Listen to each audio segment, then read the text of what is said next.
तुम्हें लगता है कि तुम उदास हो क्योंकि तुम्हारी किस्मत ख़राब है या तुम्हारे दिमाग में कोई केमिकल लोचा हो गया है, लेकिन तुम बहुत बड़ी भूल में जी रहे हो जिसे तुम मन की बीमारी कहते हो। वह असल में तुम्हारे सिर की समस्या नहीं है, बल्कि वह तुम्हारे पेट की गहरी पुकार है जिसे तुम मन कहते हो। वह तुम्हारे सिर की हड्डियों में नहीं, बल्कि तुम्हारी नाभि के ठीक पीछे उस अंधेरे और रहस्यमयी केंद्र में छिपा है जिसे विज्ञान ने सदियों तक अनदेखा किया। तुम्हारा 95% सुख और सुकून, जिसे आधुनिक विज्ञान सेरोटोनिन कहता है, वह खुशी का रसायन तुम्हारे मस्तिष्क की प्रयोगशाला में नहीं बनता, बल्कि वह तुम्हारी आंतों की दीवारों में तैयार होता है। अगर तुम्हारी नाभि अपनी जगह से हिल गई है, तो दुनिया का कोई भी मनोरोग विशेषज्ञ और कोई भी महंगी दवा तुम्हारे दिमाग को शांत नहीं कर सकती, क्योंकि अगर जड़ ही उखड़ गई हो तो तुम पत्तों पर कितना ही पानी छिड़को, वह वृक्ष कभी हरा नहीं हो सकता। आज हम उसी जड़ को पकड़ेंगे जहाँ से तुम्हारा ये पागलपन, ये बेचैनी और ये घबराहट शुरू होती है। मेरे प्रिय, इस बात को बहुत गहराई से समझना होगा कि मनुष्य का पूरा जीवन भ्रांतियों का एक जाल बन गया है। तुम इलाज वहाँ कर रहे हो जहाँ बीमारी है ही नहीं।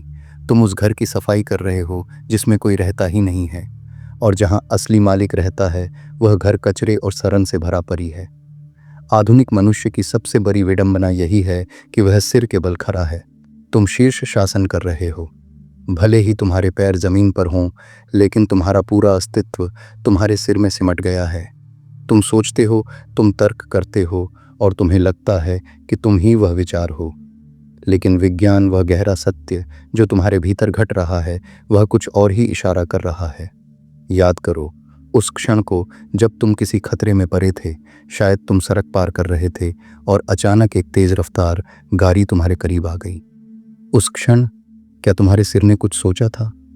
क्या तुमने गणित लगाया था कि गाड़ी की रफ्तार क्या है और तुम्हें किस कोण पर मुड़ना चाहिए? नहीं, उस क्षण तुम्हारे पेट में कुछ हुआ था। तुम्हारी नाभि के पास एक सिकुड़न हुई थी जिसे तुम डर कहते हो। वह सबसे पहले तुम्हारे पेट ने महसूस किया था। तुम्हारा दिमाग तो बहुत बाद में आया, क्योंकि जिसे तुम अपना दूसरा दिमाग कहते हो, वह असल में तुम्हारा पहला और असली मस्तिष्क है। जब तुम माँ के गर्भ में एक नन्हे से विचार की तरह थे, तब तुम्हारा अस्तित्व तुम्हारे सिर से शुरू नहीं हुआ था। न तुम्हारे हाथ थे, न पैर, और न ही यह सोचने वाला दिमाग। सबसे पहले तुम्हारी नाभि बनी थी वह जादुई केंद्र, वह अदृश्य नाल जिसने तुम्हें अपनी माँ के जरिए पूरे ब्रह्मांड की ऊर्जा से जोड़ा था। 9 महीने तक तुम सोचे नहीं थे, तुम सिर्फ जिए थे। तुम्हारी नाभि तुम्हारा निजी सूरज थी, जिसके चारों ओर तुम्हारा पूरा शरीर एक छोटे से ग्रह की तरह धीरे धीरे विकसित हुआ। वहीं से तुमने पहला भोजन लिया और वहीं से जीवन की पहली लहर तुम्हारे भीतर उतरी। लेकिन जैसे ही तुम इस दुनिया में आए, समाज और शिक्षा ने तुमसे तुम्हारा केंद्र छीन लिया। तुम्हें रटना सिखाया गया, तुम्हें केवल सोचना सिखाया गया, और धीरे धीरे तुम्हारी पूरी चेतना नाभि के उस गहरे कुएं से ऊपर उठकर दिमाग के इस छोटे से मलबे में कैद हो गई। आज का इंसान दुखी है, अशांत है, और वह अपने दुखों का हल उन विचारों के मलबे में खोज रहा है जो खुद एक बीमारी बन चुके हैं। जब मन में बुरे विचार आएं, जब जीवन व्यर्थ लगने लगे, तो उन विचारों से लड़ने के बजाय अपनी नाभि को टटोलो। क्या वह अपने केंद्र पर धड़क रही है? सत्य हमेशा जड़ में छिपा होता है, ऊपरी सतह पर नहीं। जिसे आज का विज्ञान गट ब्रेन एक्सिस कहता है, वह वही प्राचीन सत्य है जिसे ऋषियों ने हजारों साल पहले जान लिया था। विज्ञान अब मान रहा है कि तुम्हारे पेट और दिमाग के बीच एक सीधा हाईवे है, जिसे वे वेगस नर्व कहते हैं। यह शरीर की सबसे रहस्यमयी नारी है, जो तुम्हारी नाभि से शुरू होकर सीधे मस्तिष्क के उस हिस्से में जाती है जो तुम्हारी भावनाओं को नियंत्रित करता है। इस रास्ते पर 90% संदेश पेट से दिमाग की तरफ जाते हैं, दिमाग से पेट की तरफ नहीं। इसका सीधा अर्थ है कि तुम्हारा पेट मालिक है और तुम्हारा दिमाग केवल एक सेवक, जो नीचे से आने वाले आदेशों का पालन करता है। अगर तुम्हारी नाभि में कोलाहल है, अगर तुम्हारा केंद्र अशांत है, तो यह मस्तिष्क कभी शांत नहीं हो सकता। तुम चाहे जितनी किताबें पढ़ लो, चाहे जितने ध्यान कर लो, जब तक तुम अपनी जड़ की ओर नहीं लौटोगे, तुम केवल परछाइयों से लड़ते रहोगे। अपनी नाभि के मौन में उतरो, वहीं तुम्हारा असली जीवन इंतजार कर रहा है। तुम उदास क्यों हो? चलो इसके रसायन शास्त्र को थोड़ा और करीब से देखते हैं। तुम्हारे शरीर में खुशी महसूस करने और खुद को शांत रखने के लिए कुछ विशेष रसायनों की ज़रूरत होती है, और उनमें सबसे प्रमुख है सेरोटोनिन। ये वह जादुई रसायन है जो तुम्हें ये महसूस कराता है कि सब ठीक है और जीवन जीने योग्य है। अब तुम सोचते होगे कि यह रसायन तुम्हारे दिमाग में बनता होगा, क्योंकि खुशी तो तुम दिमाग में महसूस करते हो। लेकिन प्रकृति का खेल देखो, यह 90% से अधिक रसायन तुम्हारी आंतों की दीवारों में बनता है। तुम्हारा दिमाग तो इसका केवल उपयोग करता है, वह इसका निर्माता नहीं है। अब ज़रा एक आम आधुनिक इंसान की ज़िंदगी को देखो। वह सुबह उठता है अलार्म के तनाव के साथ, फिर वह ऐसी चाय या कॉफ़ी पीता है जो पेट में तेज़ाब भर देती है। वह बिना चबाए जल्दी जल्दी भोजन को निगलता है, इससे उसका पेट दब जाता है और उसकी नाभि सिकुड़ जाती है। वह जो मृत भोजन कर रहा है वह पचता नहीं है, बल्कि आंतों में परा परा सरने लगता है।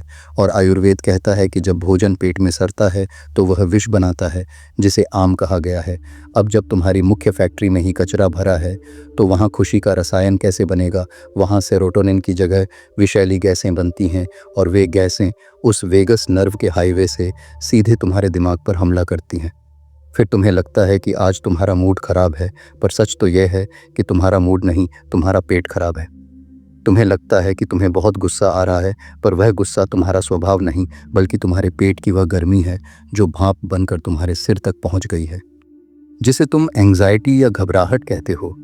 क्या तुमने कभी गौर किया है कि वह सबसे पहले कहाँ महसूस होती है?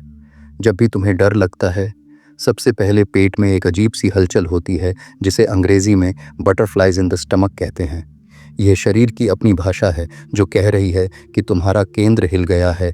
योग में जिसे मणिपुर चक्र कहा गया है, उसे विज्ञान सोलर प्लेक्सस कहता है। इसे सोलर इसलिए कहते हैं क्योंकि यह तुम्हारे शरीर का सूरज है। जैसे सौर मंडल सूर्य के बिना बिखर जाएगा, वैसे ही अगर तुम्हारी नाभि का केंद्र अस्त व्यस्त हो जाए तो तुम्हारा पूरा जीवन बिखर जाएगा। और आज की सबसे बड़ी त्रासदी यही है कि अधिकांश लोगों का यह आंतरिक सूर्य अपनी जगह से हट गया है। नाभि का खिसकना एक सूक्ष्म घटना है, लेकिन इसके परिणाम बहुत भयंकर हैं। जब यह ऊपर की तरफ खिसकती है तो तुम्हें कब्ज और सांस लेने में तकलीफ होने लगती है, और तुम धीरे धीरे गहरी उदासी के दलदल में फंसने लगते हो। लेकिन सबसे खतरनाक स्थिति वह है जब यह नाभि ऊपर छाती की तरफ चढ़ने लगती है। तब इंसान को पैनिक अटैक आते हैं। उसे लगता है कि उसे दिल का दौरा पड़ रहा है और वह मरने वाला है। वह अस्पतालों के चक्कर काटता है, ईसीजी और एमआरआई करवाता है, लेकिन रिपोर्ट में सब कुछ नॉर्मल आता है। डॉक्टर कहते हैं कि तुम्हें वहम है, और घर वाले कहते हैं कि तुम नाटक कर रहे हो। यह स्थिति उस इंसान को पागलपन की ओर धकेल देती है, क्योंकि उसे कोई समझ नहीं पा रहा, जबकि असलियत यह है कि उसका मणिपुर चक्र विक्षुब्ध हो गया है, उसकी ऊर्जा का प्रवाह उल्टा हो गया है। अब प्रश्न यह उठता है कि आखिर हम इस चक्रव्यूह को तोड़े कैसे? हम उस जड़ तक कैसे पहुँचें जो सालों से उपेक्षा की मिट्टी के नीचे दबी पड़ी है? उस वेगस नर्व के हाईवे को जिस पर ट्रैफिक जाम लगा हुआ है, उसे साफ कैसे करें? और उस अग्नि को जो राख के नीचे दब गई है, उसे वापस कैसे प्रज्वलित करें? अब समय है उस विद्या को वापस लाने का जिसे हमारे वैद्यों और ऋषियों ने हजारों साल पहले खोजा था। नाभि को वापस उसकी धुरी पर लाने के लिए तुम्हें 4 स्तंभों पर काम करना होगा। 7 दिनों का यह कायाकल्प कोई बाहरी प्रक्रिया नहीं, बल्कि अपनी जड़ों की ओर लौटने की एक यात्रा है। पहला स्तंभ है तुम्हारा भोजन।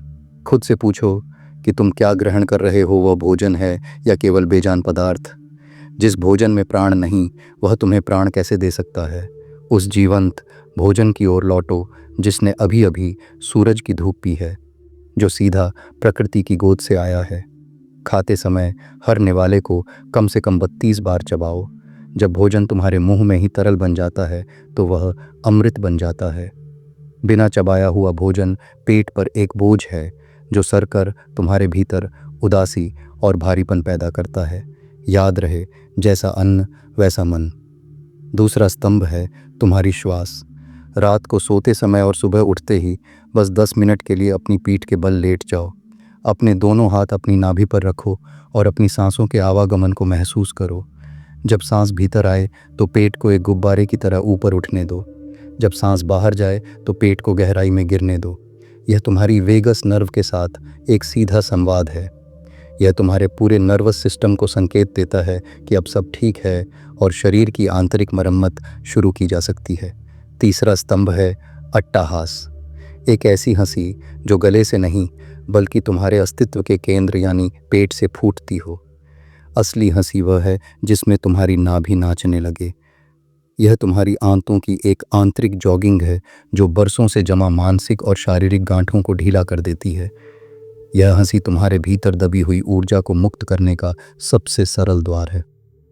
चौथा और सबसे महत्वपूर्ण स्तंभ है आसन का विज्ञान। इन्हें व्यायाम नहीं बल्कि एक प्रार्थना की तरह करो। नौकासन, द बोट पोज। पीठ के बल लेटकर अपने सिर, हाथ और पैरों को 30 डिग्री के कोण पर ऊपर उठाएं। तुम्हारा पूरा शरीर एक नौका की तरह स्थिर हो और सारा दबाव तुम्हारी नाभि पर हो। यहाँ रुककर उस कंपन को महसूस करो। यह कंपन संकेत है कि तुम्हारी नाभि अपनी धुरी को पहचान रही है। यह तुम्हारे सोलर प्लेक्सस को सक्रिय कर आत्मविश्वास और प्राण शक्ति को बढ़ाता है। उत्तान Padasana, the raised leg pose.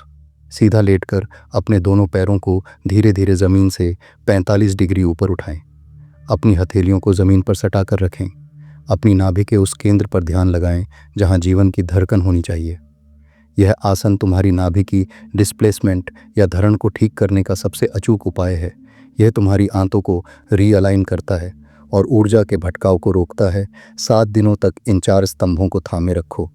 तुम पाओगे कि तुम्हारा केंद्र वापस लौट आया है और जो मन कल तक बादलों की तरह भटक रहा था वह आज एक गहरी शांति में स्थिर हो चुका है।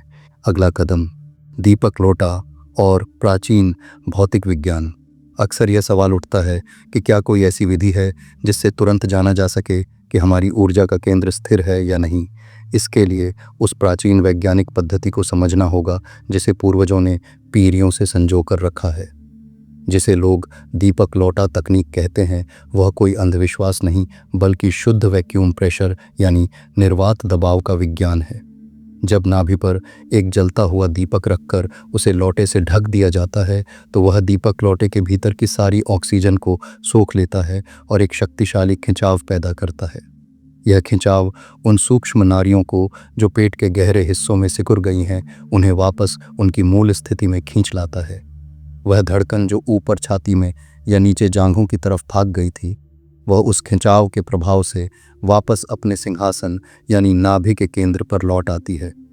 जैसे ही वह धड़कन केंद्र में आती है, शरीर का पूरा विद्युत तंत्र, जिसे नर्वस सिस्टम कहते हैं, वह फिर से संतुलित हो जाता है।